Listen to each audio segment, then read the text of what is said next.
Richard said, this seminar is a small part of a wider project I'm working on Muslim responses to the Bible through history. So this is very much a first run out for a chapter on the Ottomans. So this is very much work in progress, as I'm sure you will see. It doesn't claim to be comprehensive, obviously, but to pick out a few important figures and themes and so on. So if any of you have suggestions or advice during the question time on why I've left out your favorite person, obviously I'd be genuinely keen to hear them, because that's part of the process, is finding out who and where and when I should be looking at. Okay, I shall be concentrating. I mean, the Ottoman Empire is let's go to a map.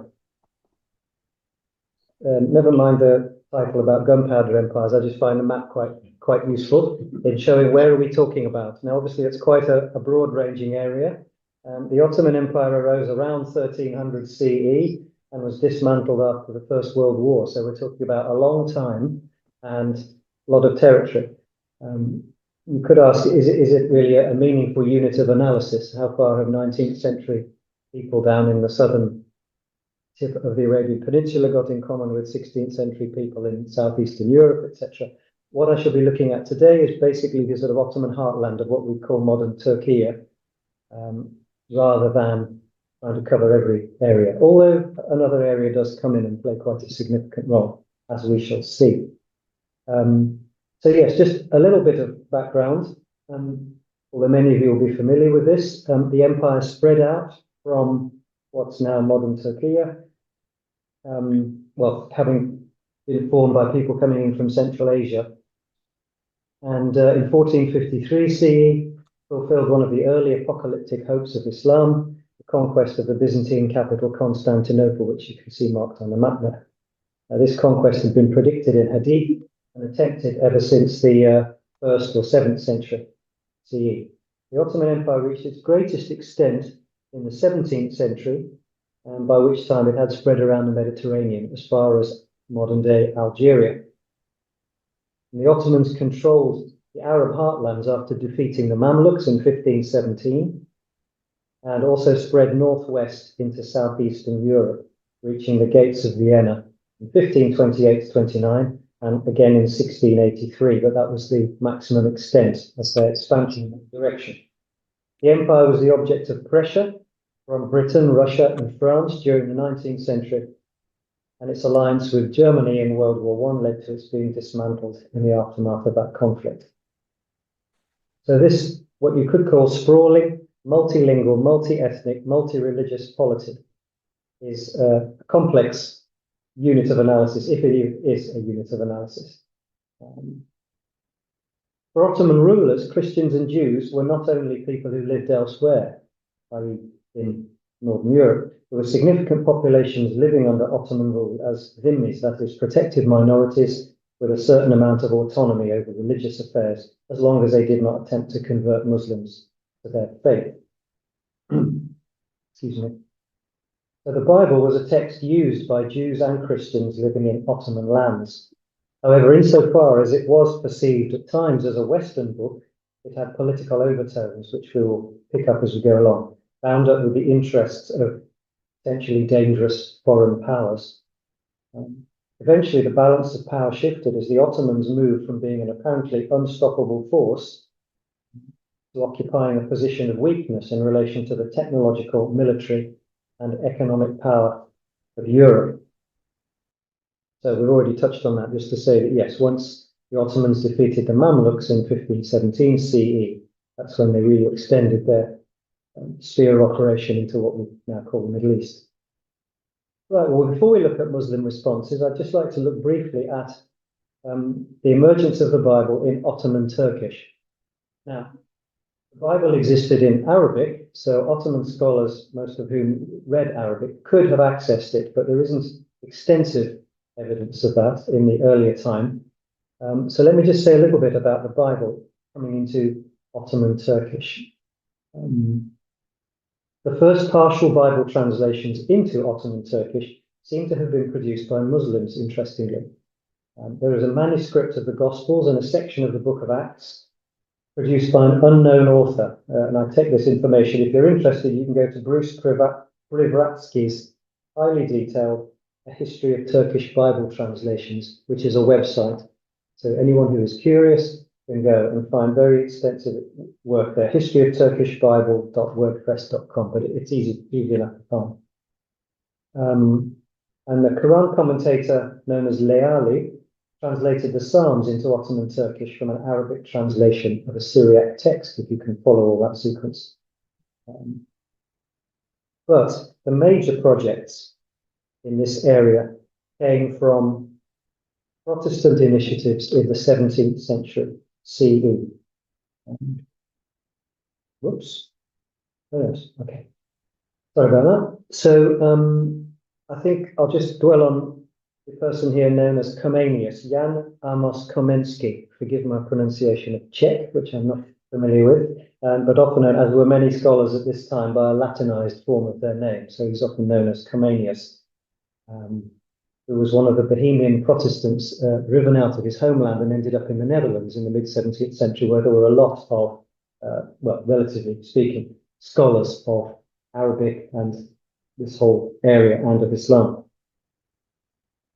So this project, which he instigated, he wasn't the translator, but Comenius was the, if you like, overseer of it, arose from an attempt to encourage Ottoman conversions to Christianity. And immediately we have the intertwining of faith and politics. This also reflected a hope that a Protestant Ottoman alliance would defeat the Catholic Habsburgs, and that after which the Ottomans would convert to Christianity. This was an aspiration. Comenius first requested a translation that was done by one person, but then this was extensively critiqued by someone else. I've listed him here as Bobovsky. He is particularly rich in names. Wojciech Bobovsky from modern-day Lviv, which is then part of Poland, now in Ukraine. Also known as Albertus Bobovius, Ali Bey, and Ali Ufki. And sometimes you see just one of these names and you may not realize that it's all talking about the same person. He was captured by raiding Tatars in his youth, sold as a slave, and educated in the Ottoman court, where he converted to Islam. Later in life, having been freed, he took up the task of translating the Bible while working in the service of the English ambassador in Istanbul. It appears that he worked from a French or English version based on the Greek text edited by Erasmus. And Bobovius or Bobovsky's translation became the basis for the first Ottoman Turkish printed versions of the Bible, published in Paris in 1819 for the New Testament and 1827 for the whole Bible. So in other words, a couple of hundred years later, they were printed. So just briefly to mention the question of his religious identity. He converted to Islam, as I said, but there are indications of at the least Christian sympathies in some of the personal notes he appended to his translation, unless these are to be understood as merely formulaic. For example, he added at the end of his translation of John's Gospel, quote, "In the year of the salvation of humanity, 1664. So is he a convinced Muslim undertaking a translation of the Bible, or a crypto-Christian working undercover, or someone of no clear convictions who tailored his statements to his sponsors? I can't answer that question, but I raise it. Okay, briefly, the quest for biblical ancestors, genealogy, justification, and Japheth. Discussing the origins of the Ottomans leads us towards the use of the Bible as a source of legitimation. Early Ottoman historians linked their dynasty back to Noah via his son Japheth, mentioned in the biblical book of Genesis, chapters 9 and 10. This follows earlier Islamic traditions and history, linking Japheth to Turkic peoples. So Rashid ad-Din, in his world history, inserted Japheth into the genealogy of the legendary Turkic king Oghuz Khan. Just as an aside, an alternative origin narrative based on Esau was run out for a while. Esau was associated with kingship and authority, a perspective first found in a book called Saltukname, which I'll talk about in a minute. But by the mid-16th century, the Esau myth was abandoned, and a Japanese scholar, Ogo Sawara, who has written about genealogy and justification here, speculates that by this time the powerful Ottomans didn't need genealogy to bolster their status. Moving on to the story of Saltuk, or the Saltuk Name, and I'm not an Ottomanist by trade, so forgive me if I veer off course with any pronunciation of names. I'm still working on that. This is a heroic epic about a legendary warrior saint, Saru Saltuk, who spreads Islam, including into the Balkans. It was compiled around in the 1470s CE, but it's set a little bit earlier. Preached from the original pure gospel, understood as identical with the Injil, named in the Quran, but different from the New Testament Gospels. Now, the Saltuk Name was compiled for the Ottoman Prince Cem, son of Mehmet the Conqueror, who conquered Constantinople. And you find the same assumption of a corrupt Bible. That's a shrine, one of various, I gather, shrines to the figure of Saru Saltuk. The same assumption of a corrupt Bible you can find in a work called the Book of Exile of Prince Cem.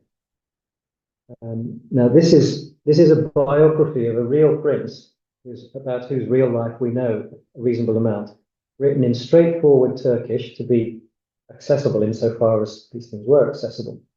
One of the earliest surviving anti-Christian works in Ottoman Turkish.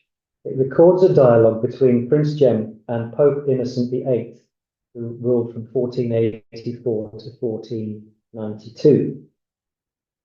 Which, whether the dialogue actually happened, does reflect the real context of Prince Cem's period spent as a hostage and prisoner, both in France and in Rome.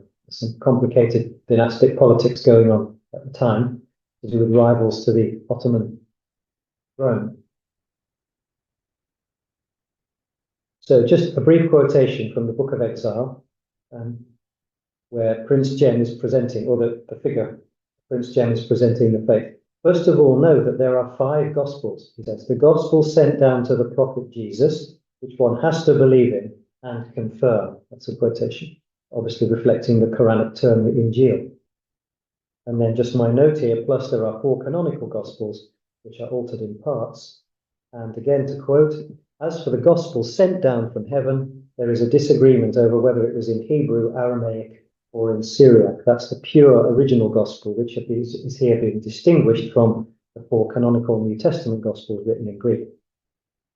So in the late 15th century, and the Book of Exile was then put together in the early 16th century CE, Ottoman discourse, perhaps unsurprisingly, was assuming a textually corrupt Bible.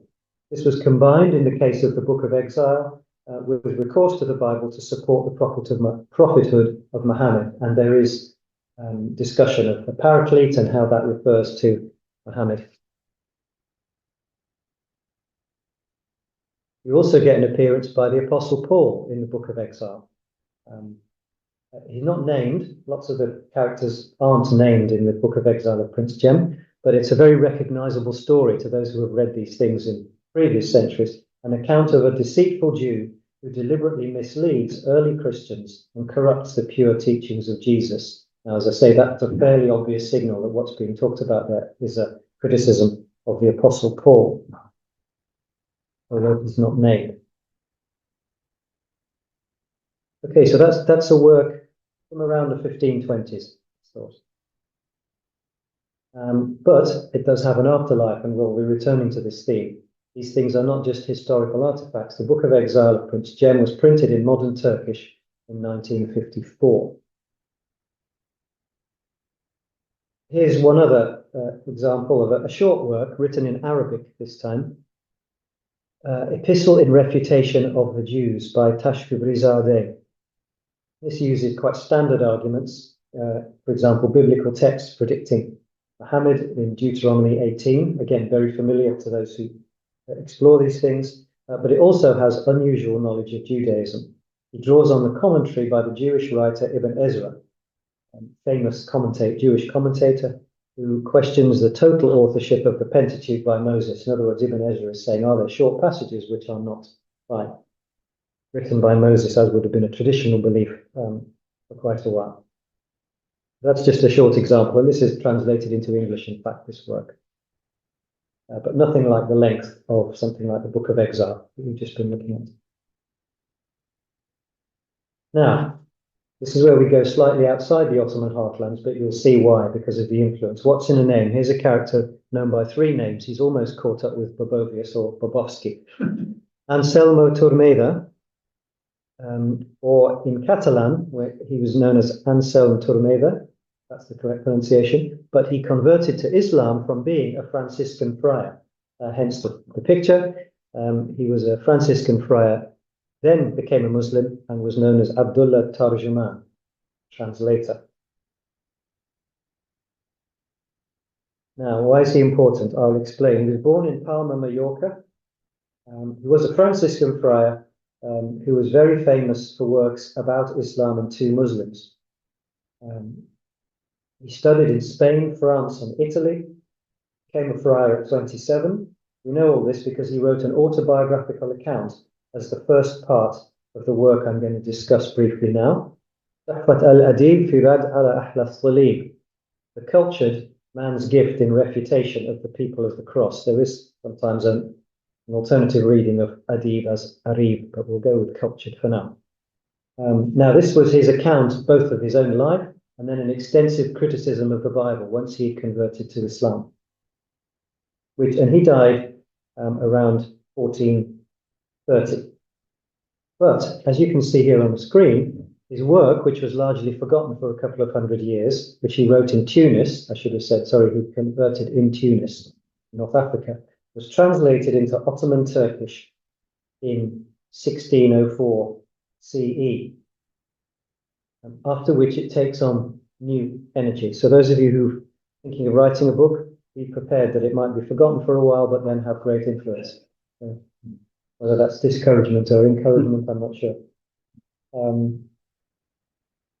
By 1604, Tunis had changed its ruling dynasty several times. It was first conquered by the Ottomans in 1534, and over 100 years after Turmeda's death, lost again to the Ottomans, and then permanently acquired in 1574. So this translation is about 30 years after the Ottomans took what turned out to be lasting control, which they held until the French occupation in 1881. So a Sufi sheikh from Tunis named Abu Ghayth al-Qashash dedicated a book to the new Ottoman Sultan, this book, in Sultan Ahmed I. The book was a translation of this book, The Cultured Man's Gift. I'm going to call it The Gift from now on. The translation was done by someone else, but al-Qashash wrote a commendation, and he may or may not have been involved in actually getting it to happen, but he wrote a commendation. So obviously the work moves from Tunis to Istanbul. Al-Qashash had strong links in both places. Now, why did he choose this particular book to translate and dedicate to the Sultan? It was a way of drawing the attention of the Sultan to Tunis. It's Moriscos who'd come over from Spain, those who'd been ostensibly obliged to convert out of Islam, but probably hadn't. Al-Qashash had many Moriscos in his circle of followers as a Qadiri Sufi, and was also a well-known figure in Istanbul. Here we are, covered that. So we'll come back to The Gift in a moment. This book, originally written in Tunis in the 1400s, because it links with our next figure, Kertet Çelebi. I hope I'm pronouncing that correctly. Who died, as you can see, in 1067 or 1657, and just for interest, has a modern university named after him, which I've pictured there. Not central to the story, not the one I'm telling you. Again, someone rich in names, Mustafa ibn Abdullah, also known as Haji Khalifa, also known as Kertet Çelebi. He was a middle-ranking clerk who became one of the leading Ottoman intellectuals of his day. He wrote a huge number of kind of encyclopedia and summary anthologies of all sorts of things. Designed to spread knowledge which would improve the situation of the empire in relation to Europe. So his interests were practically driven. As Gottfried Hagen puts it, a modern scholar of this whole period, driven by a sense of crisis in the political and social turmoil of the time and the perceived gap between the achievements of the Islamic civilizations of the past European advances in his own time, Khatib Chalabi sought a remedy in the dissemination of essential knowledge. And one of the products of this was an Arabic text, here, a bibliographical dictionary, if you like. So a very long annotated bibliography, you could call it, where he lists works and then comments on some of them or many of them, with around 14,500 works in it. It's here, the Arabic title, Kashf al-Zunun and Asam al-Kutub wal-Funun, removal of doubt regarding the names of books and sciences. So in this, which is not translated into English, but it is translated into Latin, for those of you who enjoy those things, is he has entries on the Injil, Gospel, and the Torah, or Torah, which I'm just going to touch on.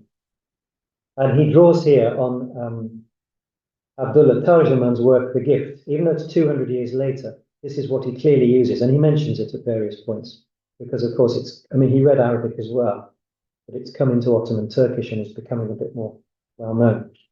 So his comments on the Taurat in this book are mainly descriptive. He uses the term to refer to the whole Hebrew Bible, stating that the Torah is sent down to Moses, quote, but the Jews altered and changed it. He then mentions the Septuagint as well, the Greek translation of the Hebrew Bible. He notes that some say that the Hebrew Bible teaches Tawheed, the oneness of God, but in his view, the lack of reference to the day of judgment and to paradise and hell causes him to wonder if, quote, perhaps that is part of the tahrif, corruption of the Jews.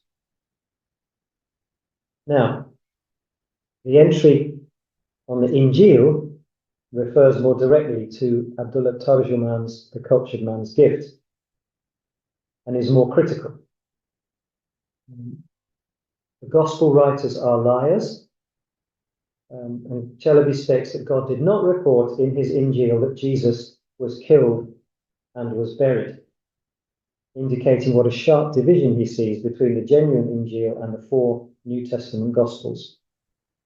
And again, he makes quite a number of points which are clearly drawn from Abdullah Tarjuman's book, The Cultured Man's Gift, and he states this at various points.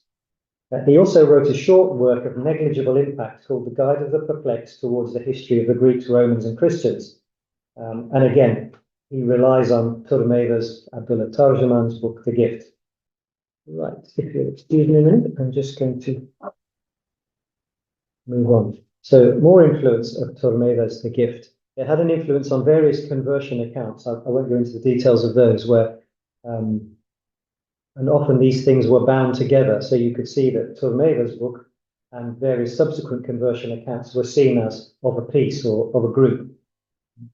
And then there were 3 published editions in Arabic, 1873, 1895, and 1904, because the work was originally in Arabic by Turmeda, and then 2 in Ottoman Turkish in 1874 and 1886. Now, you might notice we've jumped rather forward here in time to a period where you might guess why these things were being generated. The 1874 Ottoman Turkish translation of the Gift, which is a new translation, not the same one as the 1604, was commissioned by the Ottoman authorities to counter Christian missionaries who were becoming much more prominent. I mean, relatively small numbers in terms of relative to the population, but more prominent in mid to late 19th century Istanbul and elsewhere. So the Gift, one writer states, quote, from 1420, remember, was once again a sensation in the Ottoman Empire, flooding libraries and booksellers in Istanbul. Now, let me just make a brief connection. We have 2 key figures that are sometimes associated with India and Muslim-Christian debate in India, but who actually have an impact on Ottoman Istanbul at the time. Karl Gottlieb Pfander, who died in 1865, Christian, and Rahmatullah Kairanawi, died a little later, but they were basically contemporaries, who debated in 1854 in Agra. Now, they had a debate part because of Pfander's book called The Balance of Truth, which he'd written some decades before 1854, and which he was promoting in India. There's a whole history of events in India, which I'm not going to go into here. But we'll talk in a moment a little bit more about Kairanawi's book, The Truth Revealed, Izhar al-Haq.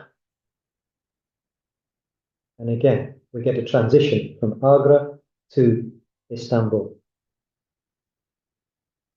So what is the Ottoman connection with these events in India? Well, Pfander's The Balance of Truth was translated into Ottoman Turkish in 1861, partly because Pfander had left India at the end of the 1850s and had moved to Istanbul. And although he wasn't aiming to do public debates, he was disseminating literature and disseminating his book. So the Ottoman Sultan Abdulaziz summoned Kairanawi, this is in the 1860s, and requested that he write a response.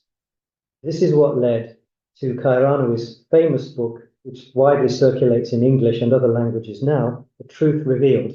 It was actually written in Istanbul, and it was written in Arabic, even though the debate that it's associated with occurred in India in the 1850s, so 10 or so years earlier. So there is very much an Ottoman connection to the birth, the genesis of the Muslim work, Izhar al-Haq, The Truth Revealed. The Kairanawi's The Truth Revealed demonstrated a new approach to Muslim criticism of the Bible. It used skeptical European scholarship in English and in English translations. Well, the book was written now, but what I mean, there's a long story behind this about how the English materials were accessed, but it used European scholarship that was actually available in India thanks to European institutions founded in India at the time. Now, having said that, I mean, for those of you who study the history of Muslim-Christian interaction, Pfander and Kairanawi are very famous figures or notable figures from that particular period. But there were others, and in fact here in Istanbul at the time, there were more prominent people. The German S.W. Köhler, who wrote his own book, Food for Reflection, presenting the Christian faith, which he disseminated in Istanbul. He was a Christian missionary more significant than Pfander at the time. He lived longer in the region. And then there was a Muslim, Alputi Ishaq Effendi, who wrote the first state-commissioned polemic specifically against modern Christian missions, and that was organized under the auspices of the head of the Ministry of Public Instruction, Ahmed Kamal. So you see here the connection between people thinking about scripture and texts, but actually the ruling authority, the layer, is involved there. So Ishaq Effendi's first book, The Light of Truth, was a fairly traditional work relying on Quranic verses against biblical verses. But then in the 1870s, he wrote The Light of Hearts, which was a response to Köhler, and it uses parts of Kairanawi, but it is an independent work in its own right. Well, it was influenced by him in his approach, but it was a fresh response. So just to go back to Kairanawi's work, which, as I said, was written in Arabic in the 1860s, and again you see the political dimension here. The Secretary General of the Ministry of Public Instruction, Ali Pasha, ordered a translation into Turkish, and this appeared in 1880. Now, again, just to go back to Ptolemaios the Gift from 1420, as I've already mentioned, in 1874 you have a new Turkish translation of it, but you also have translations of it into modern Turkish in 1965 and reissued in 1990.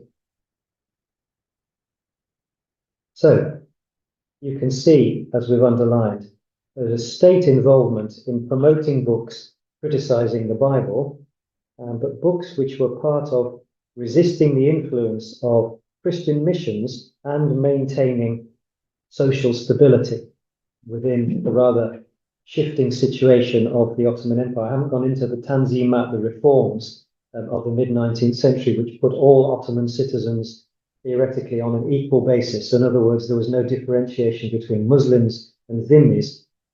And there were independence movements, places like Bulgaria and Greece, which were wanting to actually just break off from the Ottoman Empire entirely. So there was a lot going on, and the involvement of Britain, France, and Russia in various ways as well, the communities they were connected to. So you could say the aim of the Ottoman authorities in this period, and there were works produced against Bektashis and Alevis as well as Christians, the aim was to maintain different population groups in clear ethno-religious categories stably and not have them influencing each other and blurring boundaries. So, finally, some reflections. As I said, there is a regular assumption of a corrupted text. Now, there are other figures around. I'm conscious of someone like the Syrian 18th century writer An-Nablusi, who would be under Ottoman rule, who's in the Arab world, who in certain ways had a more sympathetic view of what he understood the Injil to be. I'm not going to go into that today. So just in terms of what I've discussed today, the regular assumption of a corrupted text and engagement prompted by political anxieties. It seems to me thus far in my exploration, and those of you in this gathering can enlighten me, there is only a moderate amount of engagement with the Bible at all in the early Ottoman centuries. Why would it really be needed? Jews and Christians under Ottoman rule looked after their own affairs. That was the understanding. And I was going to say ne'er the twain shall meet. You've got three if you're talking about Muslims, Jews, and Christians. But a certain level of internal autonomy, as long as there was no attempt to convert Muslims. But by the 19th century, things are obviously changing quite a lot, as I've tried to sketch out. You have more involvement of Christian missions, and you also have a more unstable and weaker political situation for the Ottoman authorities. So you've got engagement prompted by political anxieties as well. And finally, just to say, older works retain influence. So Tormeda's The Gift and Kairanawi's The Truth Revealed, which was reprinted in Turkish in 1972 and in 2012 by the Ministry of Religious Affairs, or the Diyanet. And you also have Ishak Efendi's The Light of Hearts, again dating from the 1870s, rendered into modern Turkish in 1987 and separately in 2010. So these things have an afterlife of sorts. Not that there aren't other contemporary works being produced as well. So at that point, I will draw to a close and welcome any comments or questions. Thank you.